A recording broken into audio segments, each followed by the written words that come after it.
Hey everybody, welcome back to my third book review. Wearing the same shirt because I finished all these books at the same time, so why just not knock them all out at once? Anyhow, and yes, I know this is the third, between Jim and James, this is the third Butcher book in a row, but it's also just how my TBR ended up. Because as of course you know, I did interview James J. Butcher. By the time you see this, it will have been a couple weeks ago, so go ahead and check out that. But this is the third book that just dropped recently, March 4th, I believe was the laydown date for this one. Cold Iron Task.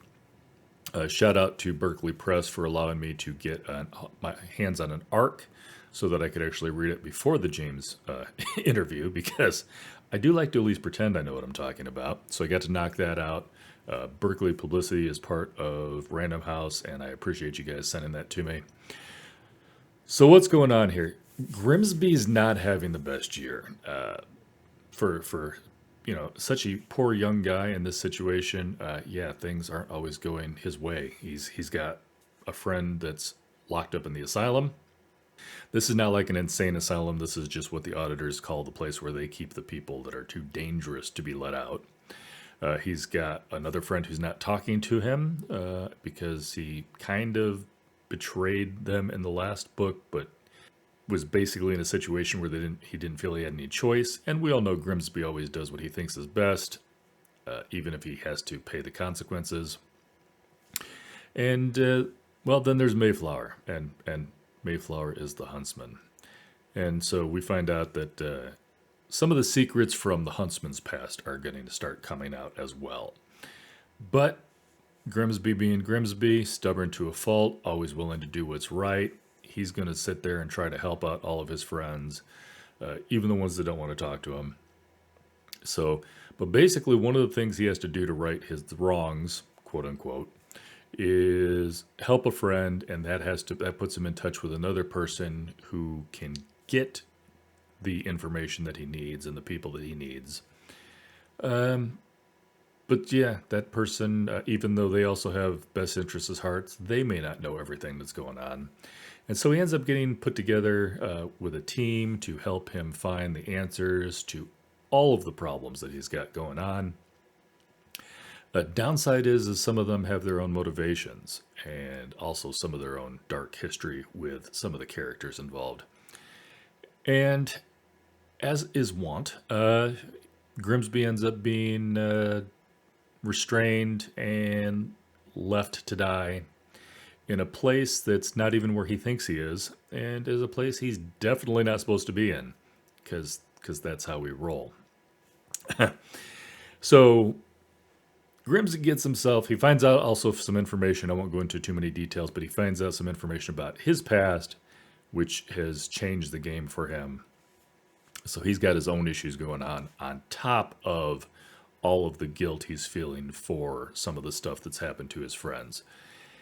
And yeah, now all he's got to do is break out of a spell binding and escape like a 500-foot guard dog to get out of the place he's not supposed to be in before somebody finds him there, or the guard dog kills him.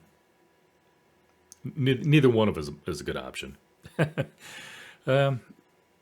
But we also find out that Grimsby's friends also, even if they're mad at him, they understand that everything he does is coming from a good place, and so they're there to help as best they can.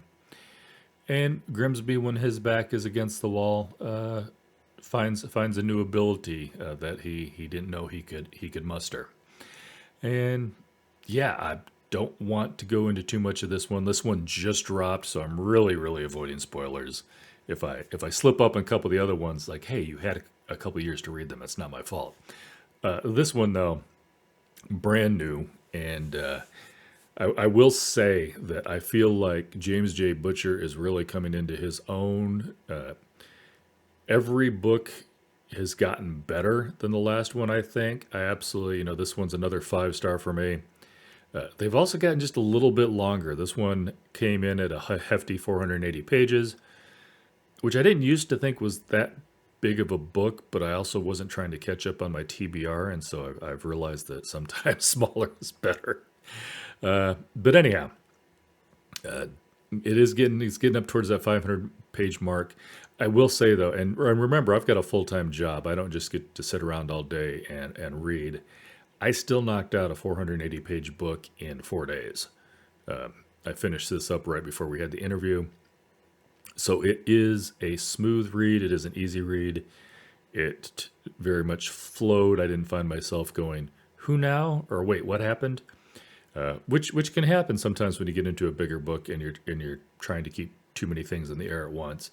But I think James does a great job of handling multiple points of view and multiple storylines, and weaves them together in such a way that you don't end up lost or you get that jarring jump back and forth or anything. He really, really knows how to set up the book so that you can just enjoy the story. And it's not a memorization game of who's who and what's what.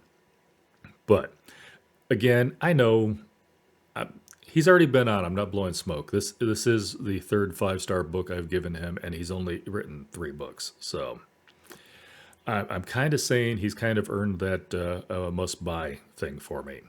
Yeah, there's no way I'm not picking up book 4 as soon as it comes out. Anyhow, that is it. I guess I got to get some more books read before I move on. But I appreciate you guys checking in on this. Again, feel free, as always, go to your local independent bookstore first if you're going to pick up a book.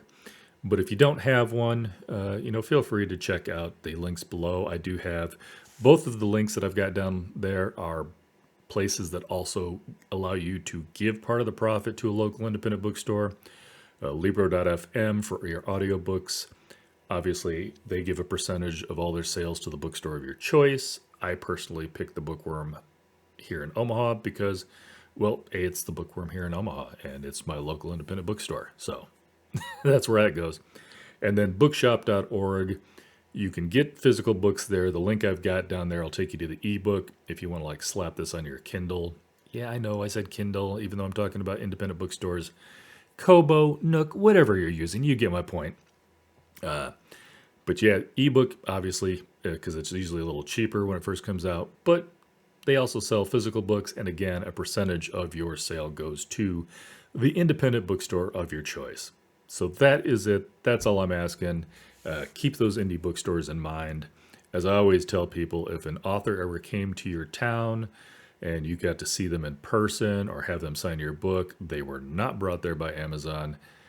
They were brought there by a brick and mortar, possibly a chain, but more than likely independent bookstore. Every time I've seen a major author come through my town, they've always gone to the Bookworm. They've rarely gone to Barnes and Noble or, when it was here, Books A Million. And I don't even remember any at Borders back when Borders was around, but that was a long time ago. I still miss them. All right. Anyhow, happy reading, guys, and I will catch you later.